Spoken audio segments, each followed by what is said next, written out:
Good afternoon, Tom. How are you faring today?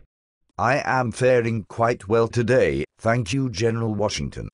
I would like to congratulate you on the brilliant words you penned for our Declaration of Independence. You have expressed in words precisely the way we patriots feel in our hearts in regards to liberty. You are most kind with your praise, sir. I must share the credit with the other committee members. Of course, I have only expressed the sentiments that all patriots have been saying for many years here in the colonies. After the Declaration was read publicly, I have had the opportunity to speak to some colonists about what it really means. What has the reaction been?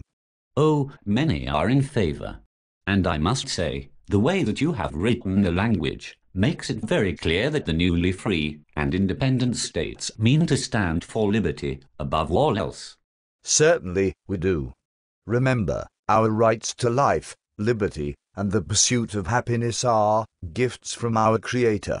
They are not granted to us by any king, government, or ruler. Hear, hear. I hope the people realize that their rights are unalienable. They cannot be separated from the people. Because they are not granted by a king or government, they cannot be taken away or infringed upon by a king or government either.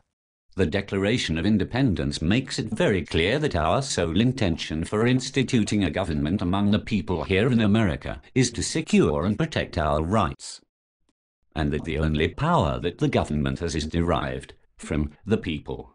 Yes, yes. And, of course, that any time the government becomes destructive of its purpose, in other words, when it no longer has protection of our rights as its number one priority, we must change it or start over and establish a new government that will indeed follow its most sacred purpose, to protect our rights. There are still some who feel the main goal of government should be to keep us safe, even if that means giving up some of their freedom. But I am reminded of what our fellow patriot and good friend, Dr. Franklin, said. Those that would give up essential liberty for temporary safety deserve neither. I would never exchange freedom for government intrusion.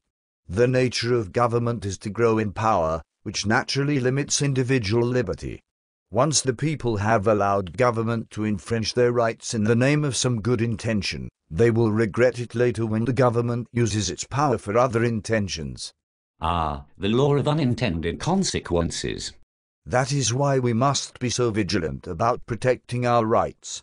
The people are their own best defenders of freedom, like freedom to worship as we choose, freedom to speak and think as we choose, and publish what we think, even if it is in disagreement with our ruler. Freedom to gather in protest or to petition our government. Freedom to defend ourselves with arms against the government or individuals. How about freedom from government intrusion? Freedom from being imprisoned without evidence or trial. Freedom to keep our private property secure. And the right to keep what we earn. There are so many more rights that we are not mentioning right now.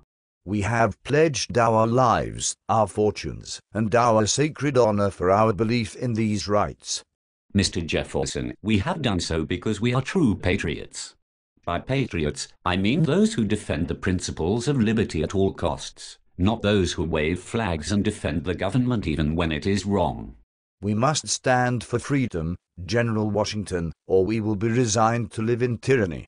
We suffer the existence of government for one reason only: to secure our rights, then to leave us alone in everything else. That is exactly what we said when we wrote the Declaration of Independence. Every American should read and understand those words we have written. We have founded this new republic on the principle of natural rights, which are God-given rights. All Americans must understand this principle, or we shall surely digress and succumb to overbearing government again. We must stand for liberty. This video was produced by Paula Bradley. Please share this with all defenders of liberty. Tell your friends about it. Send an email link or direct them to this web page. Share the message of liberty.